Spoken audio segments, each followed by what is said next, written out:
कोई संतान रे शोक है दिल में भारी।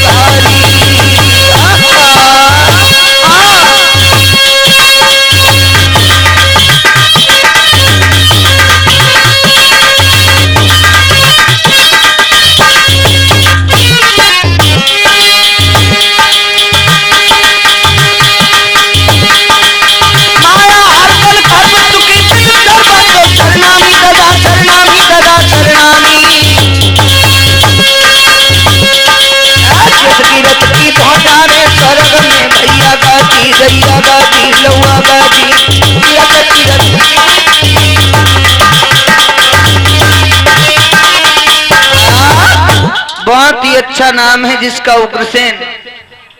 बहुत ही अच्छा राजा है, नीतिवान राजा है, गुणवान राजा है, किसी बात की कमी नहीं। प्रजा भी बड़ाई करती है। अरे प्रजा सब करती बड़ाई।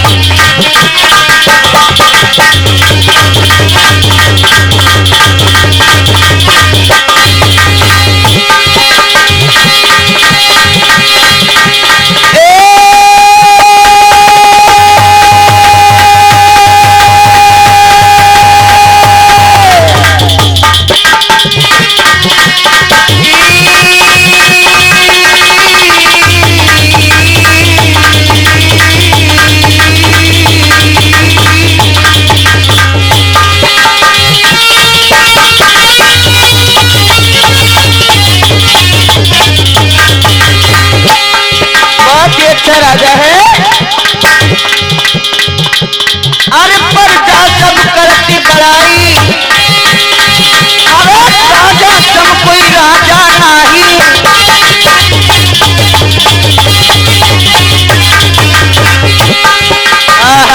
लेकिन एक बात याद रखना नौजवानों, अरे होनहार तो होके लिखी है जो विधाना ने लिखी बना।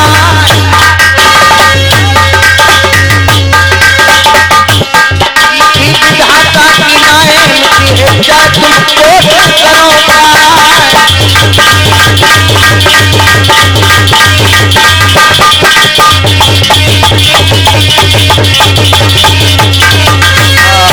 बहुत ही अच्छा राजा है, नीतिवान राजा है, गुणवान राजा है, किसी बात की कमी नहीं है। प्रजा भी सारी बड़ाई करती। लेकिन मेरे दादा, मेरे भक्तों, एक बात को याद रखना, परमात्मा सारे सुख किसी को नहीं देता।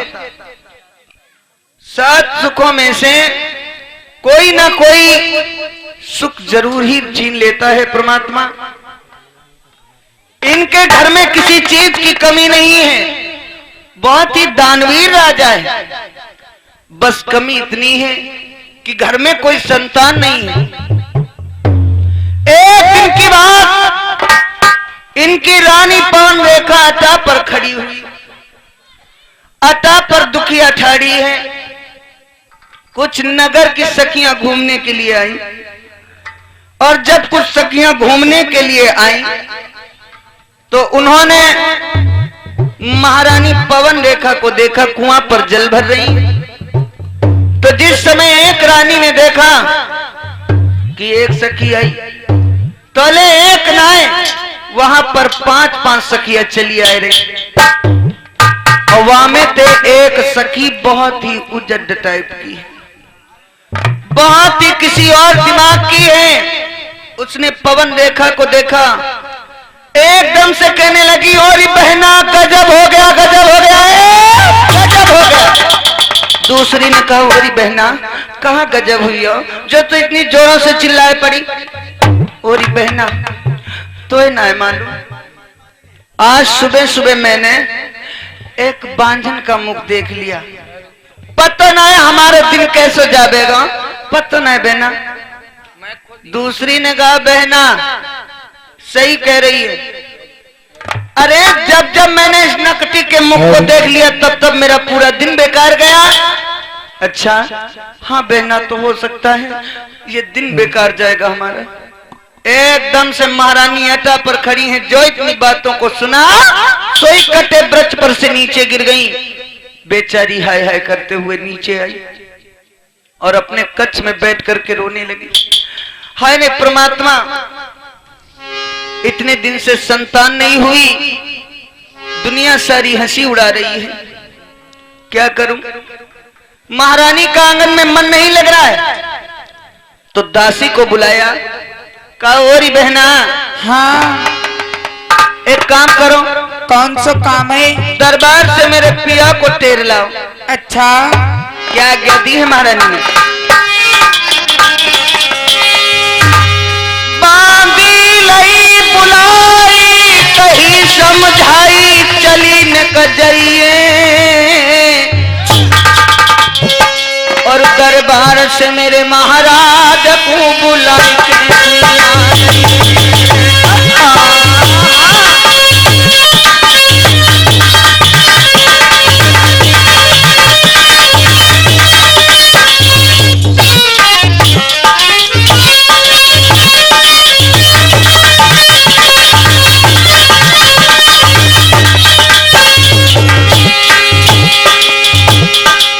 बांदी को बुलाया, जाओ बांदी।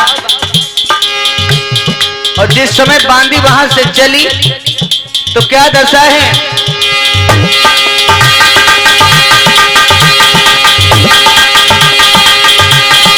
भाग के चल गई है बांदी, अब देखनवा ने करी आबाद,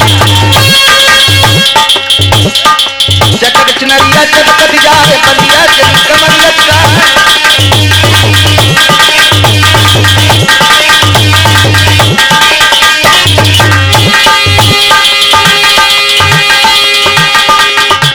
जिस समय बांदी दरबार में पहुंची तो उसने महाराज को धीरे धीरे इशारा दिया। बंदिया धीरे धीरे कहे तुम्हें महारानी दे रखी है, बंदिया धीरे धीरे कहे तुम्हें महारानी दे रखी है।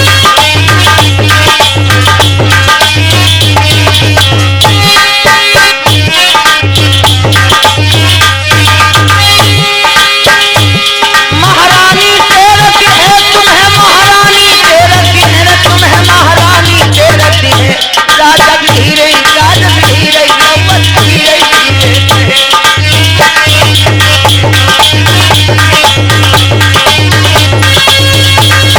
एकदम से झरोखे से इशारा दिया बांदी ने। महारानी ने बांदी को भेजा है। जिस समय बांदी पहुंची तो झरोखे से इशारा दिया, महाराज आपको बांदी ने महारानी ने बुलाया है अपने कक्ष में। महाराज ने कहा अच्छा। महाराज समझ गए बांदी के इशारे को, तो आज देर नहीं लगाई, कचहरी को बंद किया और कहा क्यों ना अब हमें अपनी रानी के पास जाकर के देखना चाहिए।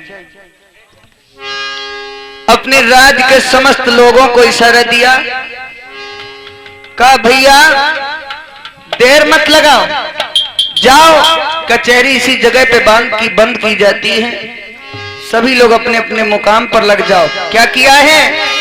अरे बर्खास्त कचहरी की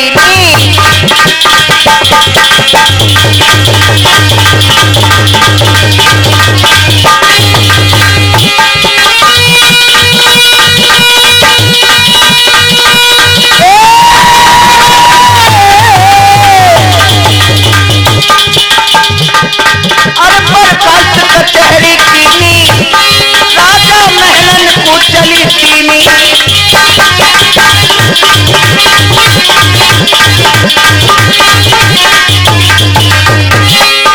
और क्या किया राजा ने? जिस समय महलों के पास में पहुंचा, महारानी ने भूप को आता हुआ देखा।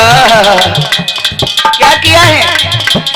आवती बलम निहार झुके जग द्वार मगन भई भारी। अरे भज के खटिया ला करके वन आसन दयो बिठाई।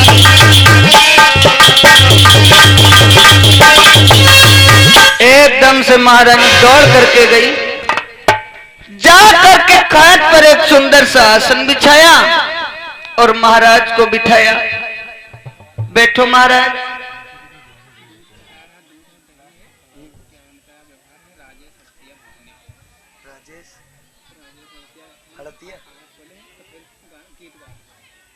और राजेश भैया जी के यहाँ से दुग्ध और साथ ही साथ दही का दान आया है।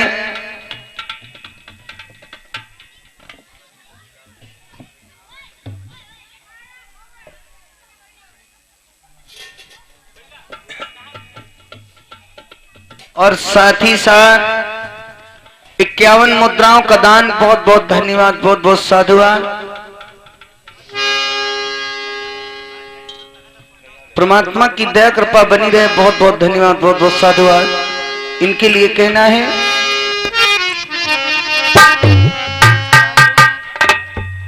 ये गुप्त दान महाकल्याण कहना है, आरी जुग जुग जियो हमारी फली रक्षा करे श्री करता।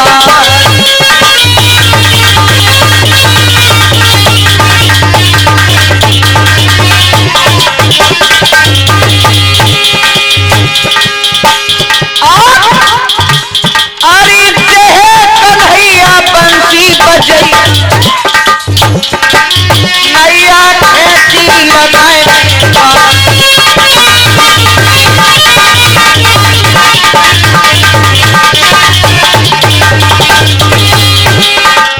राधा रानी दया बनैयो इनको अपनी को दिखलैयो।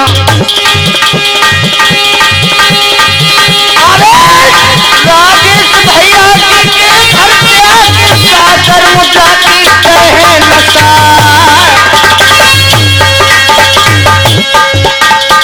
दूध दधी से मान बढ़ायो की रक्षा करी श्री करता।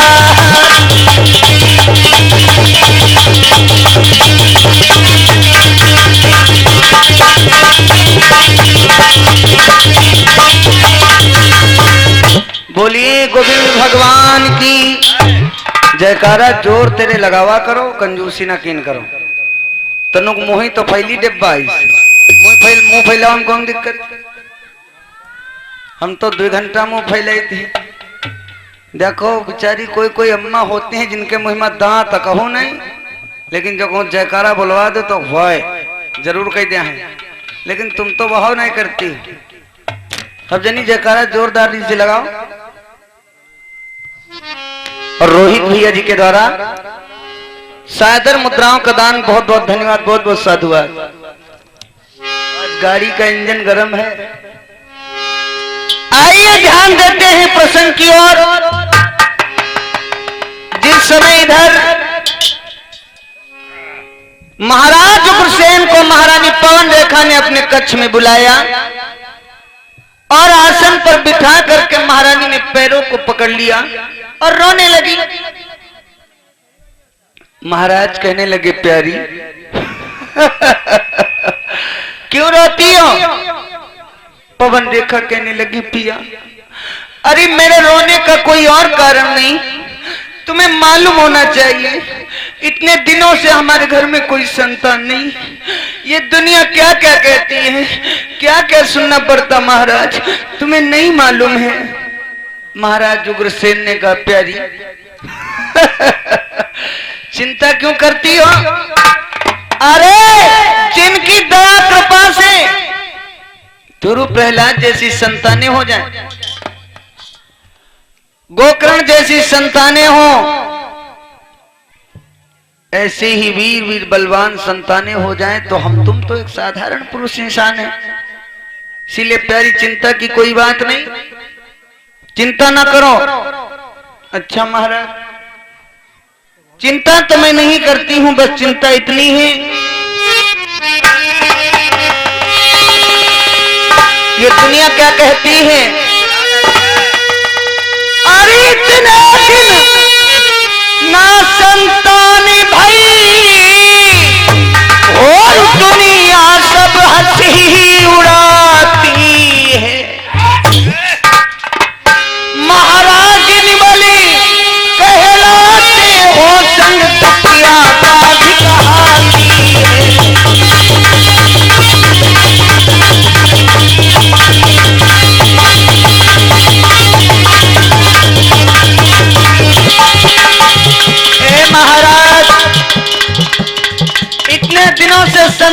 नहीं हुई तो दुनिया क्या कह रही है तुम्हें मालूम है?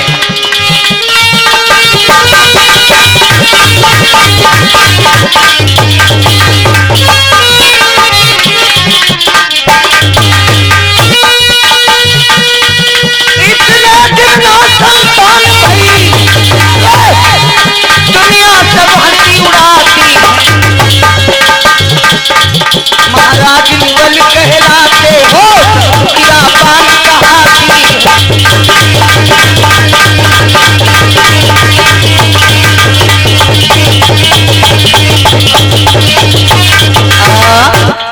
ए महारानी, दुनिया जो भी कहती है कहने दो, कतई चिंता मत करो।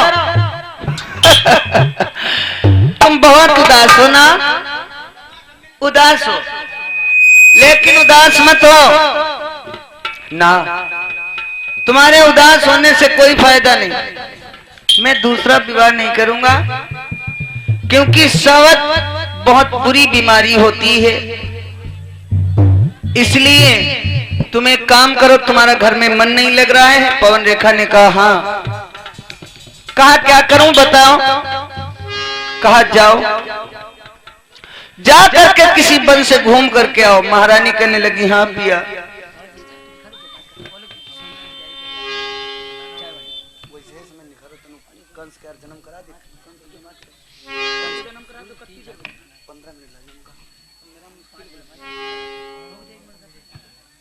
आइए अब झांकी का दर्शन करेंगे, फिर इसी जगह से कथा को लेकर के चलेंगे।